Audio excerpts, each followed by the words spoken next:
साथियों, बड़ी खुशी की बात है कि हमारे जितने भी लीडर हैं 6800 वैकेंसी के सभी लोग एक हो रहे हैं।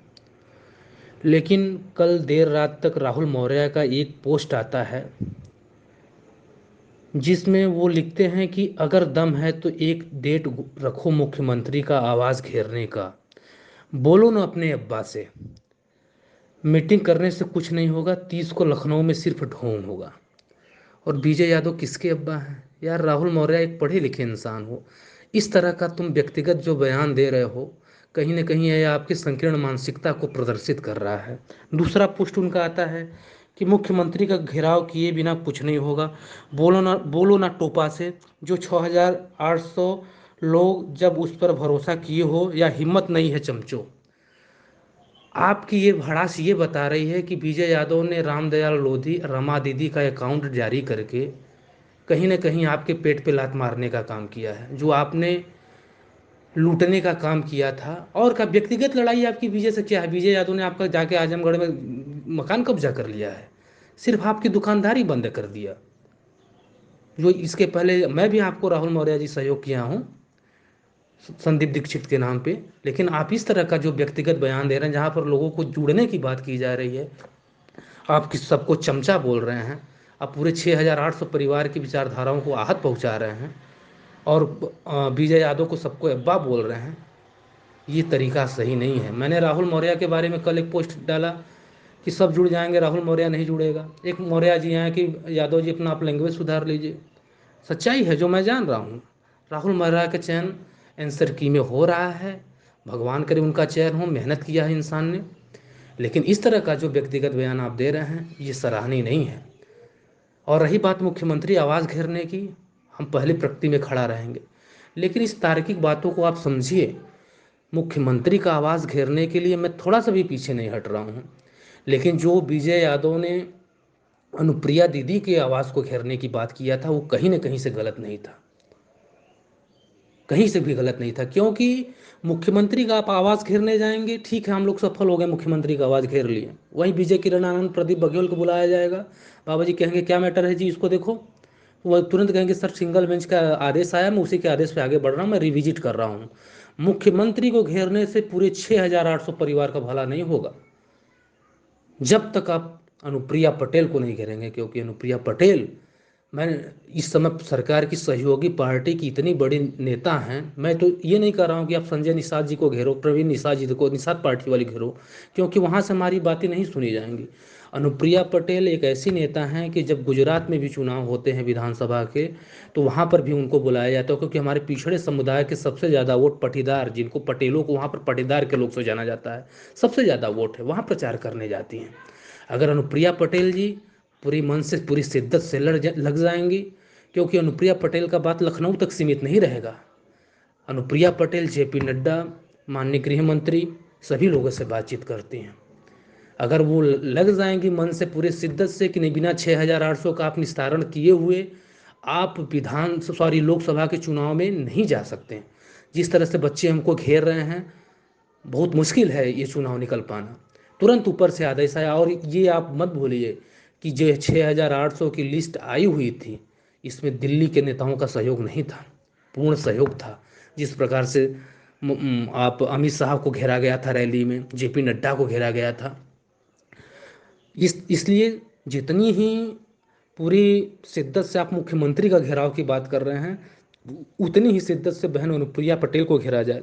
बहन अनुप्रिया पटेल को घेरेंगे, 6800 परिवार का भला होगा, क्योंकि वो जाएंगे दिल्ली में, बात करेंगे। वहीं दिल्ली में हर मंत्रियों का आवास है, थोड़े थोड़े दूर पर जहाँ दीदी का आवास है।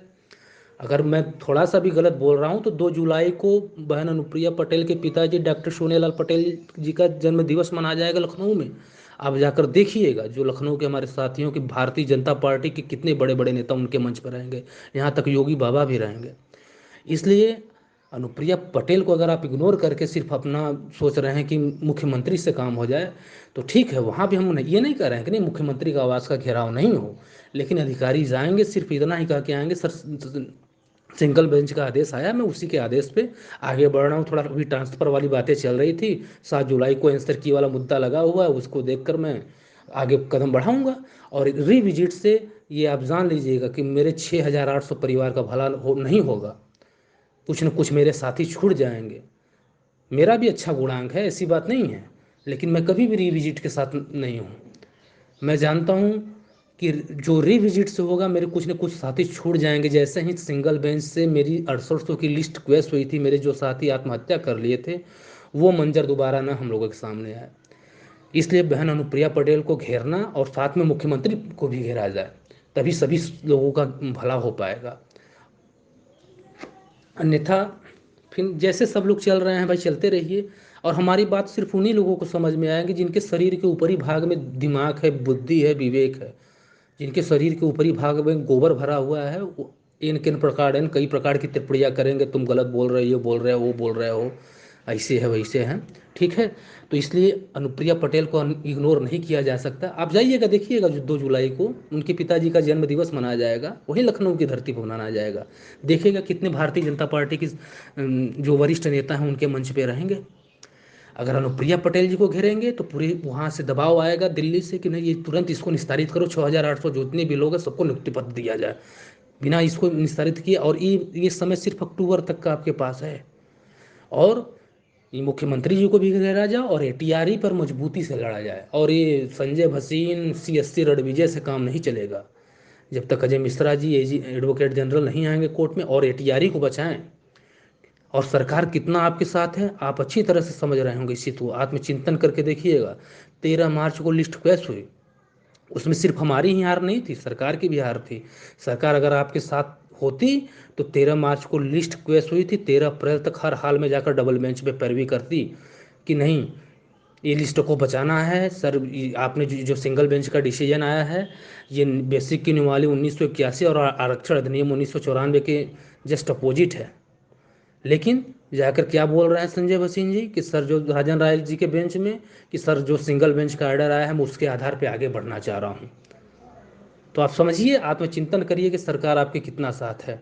जब तक अनुप्रिया पटेल को आप लोग नहीं घेरेंगे, जब तक इनको 2-2.5 हज़ार की संख्या, इनको जहाँ जाए जहाँ भी घेरिए, दिल्ली घेरिए, लखनऊ घेरिए, मिर्ज़ापुर घेरिए, लेकिन इनको घेरना बहुत ही ज़रूरी है। और हमारे जितने भी पिछड़े समाज के बीजेपी में नेता हैं, आप उनके पास जा रहे हैं तो देखिए, हमारी बात को कुछ लोग बड़ा गलत समझेंगे।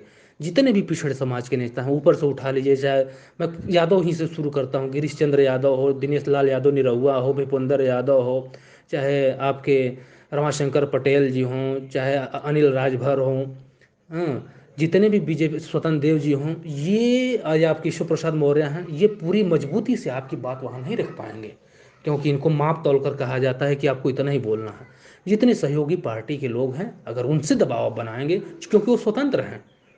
जिस तरह से विपक्ष आप देख ही रहे हैं बिहार में, उसके बाद अभी शिमला में सम्मेलन होगा, विपक्ष के सभी लोग एकजुट हो रहे हैं। ये बहुत ही अच्छा मौका है। मुख्यमंत्री के घेराव का डेट घोषित हो, उसके बाद अनुप्रिया के ऊपर भी दबाव बने किसी प्रकार से, तभी सभी लोगों का भला हो जाएगा। विजय यादव ने जो स्टैंड लिया था अनुप्रिया पटेल को घेरने का, उनका गलत नहीं था तरीका।